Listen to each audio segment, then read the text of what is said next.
Imagine this. You're walking home, the sun low, shadows stretching across the pavement. A figure approaches fast, erratic, eyes wild. You don't know them. You don't know their story. But in that moment, your body knows one thing: danger. They are not holding a weapon. They're not shouting threats. But their movements are unpredictable, their presence invasive. You feel your heart race. Your breath shortens. You brace yourself. Later, you learn they were in the midst of a psychotic episode.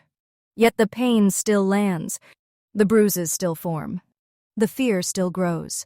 So we ask, how many strikes do we allow before we say enough? How many times must someone absorb harm before defense becomes not just justified but necessary? Because pain doesn't wait for moral clarity. It doesn't pause for diagnosis. It arrives. It accumulates. And eventually it demands response. This is not about blame. It's about boundaries. It's about the right to say, I cannot absorb more. I will not be the vessel for unchecked harm, no matter how innocent its source. Defense, then, is not cruelty. It is the recognition of a threshold. The moment when care for the self must rise to meet the weight of repeated injury. And in that moment, we stop asking whether the harm was intended. We start asking whether survival requires action. Whether compassion includes the right to say no more. Clinically innocent. Legally unaccountable. Morally unaware. But in that moment, none of that mattered. Self-defense isn't about judgment. It's about survival. It's about responding to threat, not parsing intent. You didn't choose to harm. You chose to live, and that choice, raw, instinctive, human, is not a failure of compassion. What this means, what we rarely say out loud, is that even the innocent can be dangerous. Even those without intent can still cause harm. And even when someone cannot morally rationalize their actions, they are still moving through the world with force, with direction, with impact. So yes, they may be innocent. But they are not exempt from consequence. Not because we blame them, but because it's expected we protect ourselves. Responsibility in this frame isn't about guilt.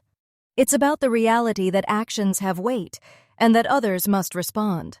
This brings us to one of the most charged thresholds of all, abortion. Often framed as a moral verdict, a political battleground, a binary of life and death. But what if we reframed it not as a judgment but as a directional response, a boundary? A form of defense in a doctrine of double effect, because often we say the pregnancy itself is innocent. Unintended. Unaware. A result of biology, not malice. But innocence does not erase impact. And impact demands response. Abortion, then, is not the punishment of a life. It is the protection of one. The person who carries, the person who decides, the person who must navigate the consequences. It is not about denying potential. It is about honoring reality. The reality of risk, of trauma, of timing, of capacity. The reality that survival, autonomy, and care must sometimes take precedence over continuation. And just like in moments of self-defense, the act is not a failure of compassion. It is a boundary. A necessary one. A human one. Because to protect life, we must also protect the lives that came before new life as we do the lives that came before it. The ones who feel, who choose, who carry the weight. Abortion is not the absence of morality. It is the presence of complexity. And in that complexity we find not cruelty but care. Even still, some say to cause something is to be implicated. Innocence seems to imply removed from cause. Though even with unintended actions, some want to attach consequences to said action as well. As such, where does innocence find itself?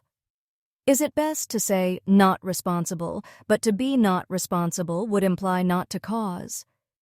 Is it best then to say not accountable? An unaccountable causal being.